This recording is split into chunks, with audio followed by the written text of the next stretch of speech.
Hi everyone, welcome back to another video. I hope you're all doing really well. It is a glorious 24 degrees today.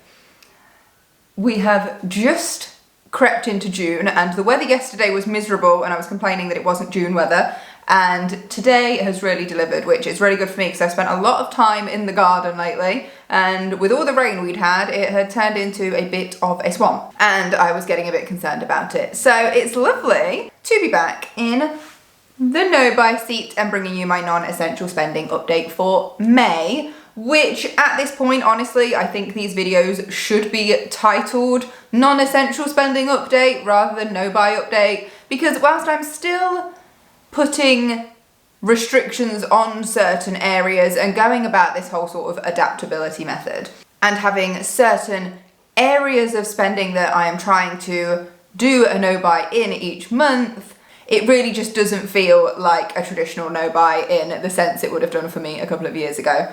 So that is something to bear in mind. You know, I've continued to spend money, I've continued to enjoy money in thoughtful ways, but I have not been as strict on myself as I have done in the past. So we'll jump in just a mo. A couple of disclaimers. Because I've been out in the garden and had the door open, there is a fly now in my living room. He's currently chilling on the window, but if he makes an appearance here, just ignore that.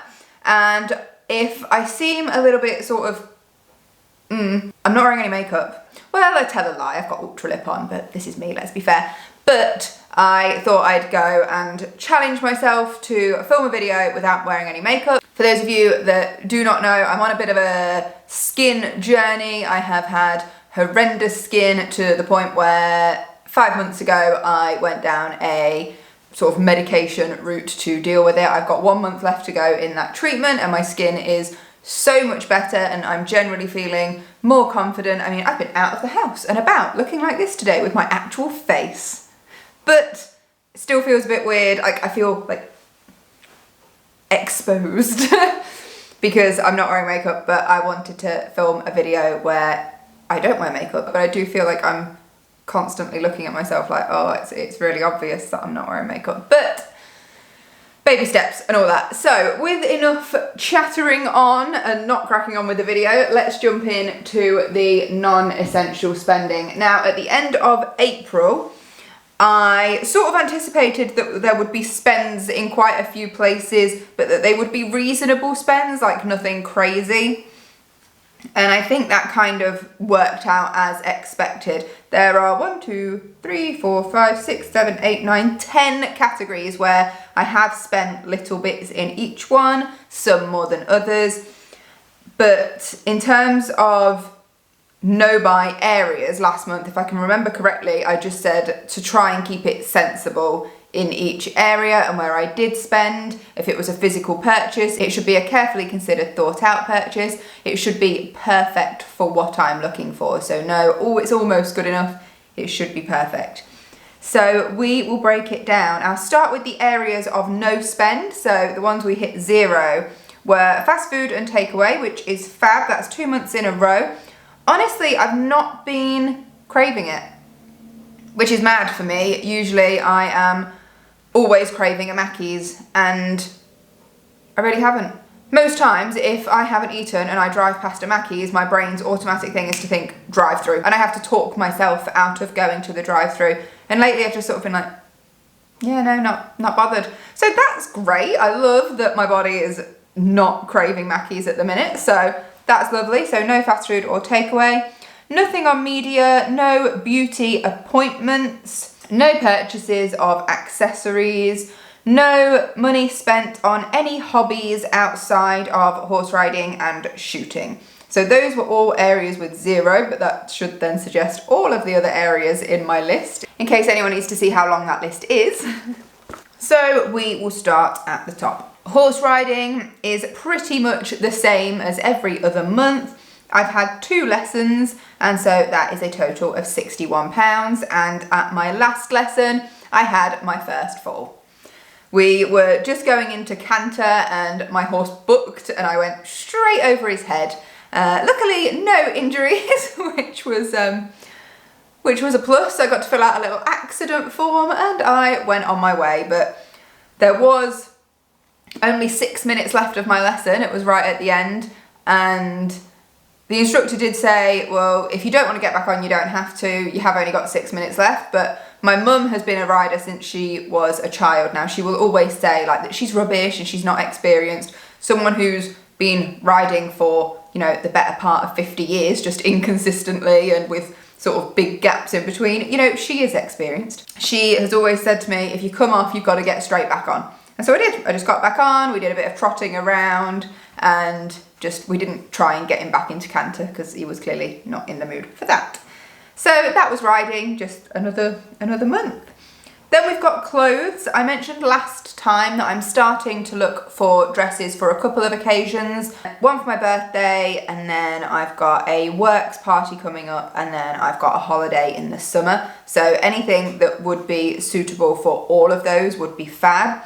And I've had my eye on House of CB for so long, and I've really wanted one of their dresses, and I couldn't justify it because I didn't have anything to wear it to. But my boyfriend told me we're going out somewhere nice for my birthday, he's taking me out. I don't know too much about it. He's not the most subtle person, so I've got an inkling, or I could guess. And so I'll need something for that. I'm then also doing my birthday at home with my family, so what I've bought from House of CB, I bought a dress I can wear whilst I'm out with him, my birthday at home, I've got my works party coming up, and then I can also wear it on my holiday. So that's already 4 wears out of what is, you know, kind of like a more dressy dress, and I know some people would buy a dress and only wear it once. So already I feel like I'm at least, you know, getting somewhere out of it, and that won't be it. The dress I've bought, I'm absolutely in love with it. When I put it on, I'm just like dancing in front of the mirror like a little girl because I feel like a little princess in it, which, you know, it's not cool, but absolutely adore this dress. I'm so excited to wear it for whatever I get up to for my birthday. I'm not going to show it yet because my boyfriend hasn't seen it. He's going to see it for the first time when we go out, so I will include it in next month's update, but also it will be over on my Instagram. As soon as he's seen it, I will pop it on my Instagram as well, because a few people have replied to my story about it, asking to see it, which is really sweet that other people can kind of get excited for me because I was so happy about having a nice dress. So yeah, that will be over on my Instagram. If you're not following me, it's at Chasing the Country. And then aside from that dress I bought from House of CB, I also got myself some new, I say pajamas, it was actually a night dress and then like a satin dressing gown just for the summer, because everything I've got pajamas is like big and bulky and wintry, and I wanted something a bit more light wearing, and I didn't really have anything that fits the bill, and so that was my clothing spend, and altogether that was £230.50, but the majority of that was my dress from House of CB. Me and my mum did drive all the way to Manchester to go and choose that. They have stores in Manchester and London, and whilst the ones in London are bigger and have more of their stock available there to try on, I didn't have the energy for London, for getting into London and all of that, whereas you can drive to Manchester, it's easy to park, so I just decided I'd go for the smaller store, and I found something that was perfect. And that's what I mean by, if I'm going to spend money on something, especially something that's more, the dress was £169, I didn't mention that. If I'm going to be spending that sort of money, it's got to be perfect. And I'm 100% certain that despite going all the way to Manchester and despite really wanting a dress from House of CB, if I didn't find something that was perfect for me, that I didn't feel amazing like a princess in, I'd have walked out and I wouldn't have bought anything. But I did find one dress that was perfect. I tried on, I think 8 or 9, and there was one I tried on that was like nearly perfect. And I was like, I've got to try on a few more. I've got to try something different because it's not quite fitting the bill. And luckily I found one that I absolutely adored, which to begin with, I'd ruled out looking at it on the hanger because it's got sort of thicker straps, and I was like, well, it doesn't look as elegant on the hanger, but actually when I put it on, it was really cute, so winning. We then got eating out. I went out for one meal with my friend just as a catch up. I mean, we seem to be doing that once a month anyway, and I spent £15.90 there. We just went out for pizza and we didn't have dessert. We were being good. But then I also went out with my mum and my grandparents for a little afternoon tea.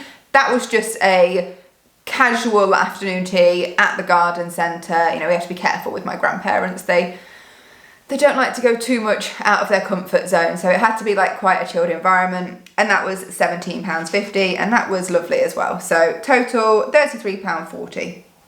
For experiences was £25, and it was a bit of a weird one. My friend asked me if I wanted to go to this, oh, what do they call it? I can't remember. It's like it was a glass workshop where you get a piece of glass and then there's loads of little bits of glass in different colours and different shaped pieces. Like literally someone's taken a hammer and just smashed a pane of glass up. And then you have to make a design and they melt it together for you in the kiln. But there's a special word and she said it to me. And I feel like it's like melt. Or that's at least what it means. But anyway, that's what we did.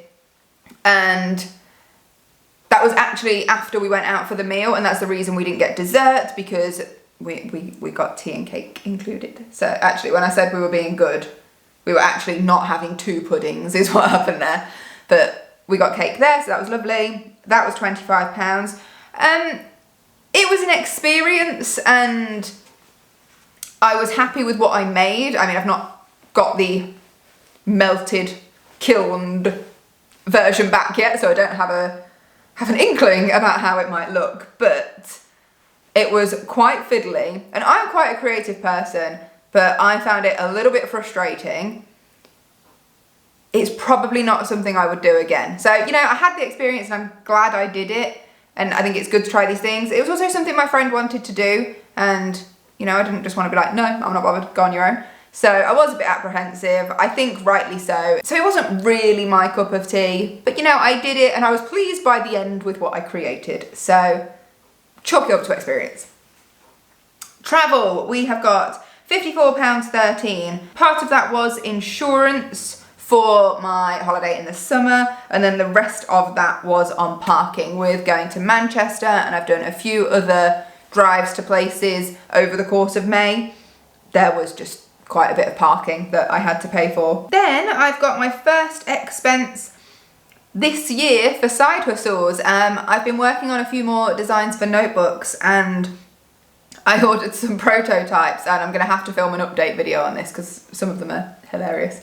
They didn't work out the way I expected, so I've got those prototypes and I'll show you in this video coming up where I discuss sort of the next avenue of what I'm doing with Amazon KDP.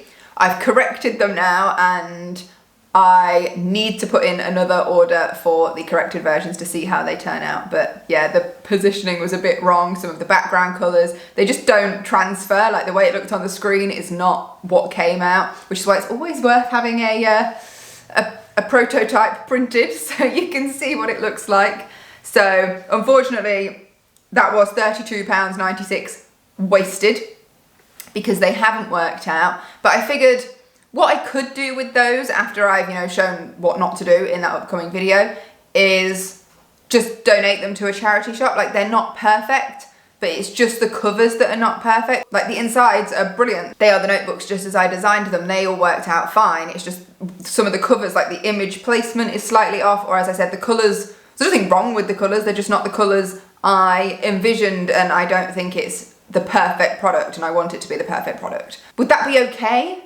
Is that weird? Let me know in the comments. Would that be okay if I donated those books to a charity shop to sell? You know, even if they just get like 50p for them or something, given that they're slightly misprinted on the outside, but the inside's okay. Let me know what you think, because I don't know if that's okay or not. But it seems like such a waste to just throw them away. Other beauty, I had to do a Glossier order because Ultralip was on the metal. So I ordered a new one of those in portrait again, and then Wowder was also getting low, and that's probably because I'm using more powder, for example, when I go to work. Because I'm not doing foundation anymore, I'm just making sure I've got like a good dusting of powder on, so I'm probably using more of that than I have been in the past, but it's good because I'm no longer using foundation and I'm very rarely using concealer. So I topped up those, so that was £44 for both of those. Gifts, I spent £36.99 over 2 gifts. One was, again, I'm doing a lot of this lately. One was a contribution to a bigger present that a family member wanted, so someone else was sorting that out, which was nice and easy for me. So they just said anyone that wanted to contribute, you were more than welcome to. It was for a 50th as well, and loads of people went in on it. It wasn't just like, oh, do I want to go in with someone else? Loads of people did it, and so they were able to get a lot of money, and it was actually something quite expensive and special, so that's great. And the rest of that was actually only a part of my dad's Father's Day present, which obviously Father's Day isn't until middle of June, and so that isn't a complete present, it was just part of his present. Shooting, as always, you know, is a little bit pricey, so I went on one shoot with the girls at Austin again. I absolutely love it there. I always just feel like the tuition there is like next level. It is so good. I feel like I'm learning all the time, and then when I've been elsewhere, I feel like the techniques I've learned whilst being at Austin, people comment on, they're like, oh, that form is really good. And it's like, yeah, I learned that there, like, it's good. The shoot was £55. I stayed in level 1 and I won my group again, which was much better than the last time I went out, which was at Grimsthorpe, and I absolutely just messed it up completely. So it was lovely to sort of like be back on top in my group again, and I think if I go to another shoot, particularly if it's at Austin, I might consider going for level 2. I will definitely then be the bottom of the group, but I suppose that makes sense when you go from one group, from the top of one group into the next one up. It's, you know, you're likely to be at the bottom, and you know, my social anxiety might not like that too much when it's like, oh yeah, you're with loads of people that are really good and you seem really rubbish. And if I have a day where it's like at Grimsthorpe and I'm just missing everything, like literally everything, then everyone's gonna be like, well, why are you not in level 1? But usually the girls are really friendly, so we will see. But I am tempted to go for level 2 next time because I do want to keep pushing myself a little bit. So that shoot at Austin was £55, and then I spent £60 on other security bits for my process of obtaining my shotgun license. And then the last expense was house.